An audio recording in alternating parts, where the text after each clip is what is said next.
দেশনায়ক তারেক রহমানের নির্দেশে আমরা কাজ করে যাচ্ছি এবং বিএনপির জাতীয় নির্বাহী কমিটির সম্মানিত সদস্য, বিএনপির দুর্দিনের কাণ্ডারি, গরিব অসহায় মানুষের বিশ্বস্ত নাম, তরুণ প্রজন্মের অহংকার, মিরপুর ভেড়ামারাবাসীর নয়নের মণি ব্যারিস্টার রাকিব রব চৌধুরীর নির্দেশে আমরা এই মিরপুর ভেড়ামারায় বিভিন্ন রাস্তা মহল্লায়, দোকান বাজারে, সব জায়গায় আমরা বিএনপির যে 31 দফা রাষ্ট্র মেরামতের যে লিফলেট আছে সেই লিফলেট আমরা বিতরণ করছি এবং এই লিফলেট শুধু বিতরণই করছি নি, আমরা সাধারণ মানুষকে উজ্জীবিত করছি যাতে এই রাষ্ট্র মেরামতের এই লিফলেট সম্বন্ধে তাদের ধারণা দিচ্ছি এবং সামনের দিনে তাদেরকে আরও উজ্জীবিত করব এবং তারুণ্যের অহংকার দেশনায়ক তারেক রহমান আমাদের যখন যে নির্দেশ দিবে, বিগত দিনেও আমরা সেই নির্দেশ পালন করেছি এবং সামনের দিনেও আমরা এই ধারাবাহিকতা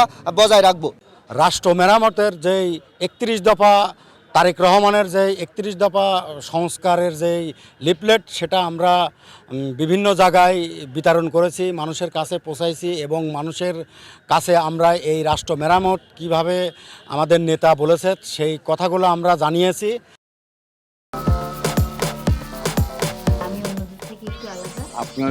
আমার অনেক পছন্দ, মানে আমি তোমার ছাড়া কাউরে কোনোদিন ভালোবাসি নাই। এই পুকুরটা তোমাকে লিজ নেওয়ার ব্যবস্থা করে দেব।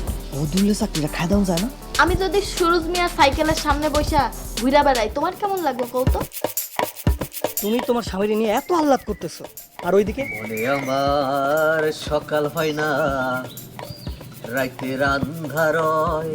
এক রিকশায় গা সিপকায় বইসা হাসতে হাসতে কই জানা যাইতেছে। দুনিয়ার এত মানুষ রাইখা এই বেডি তোমার মধ্যে কি পাইছে কৌতো?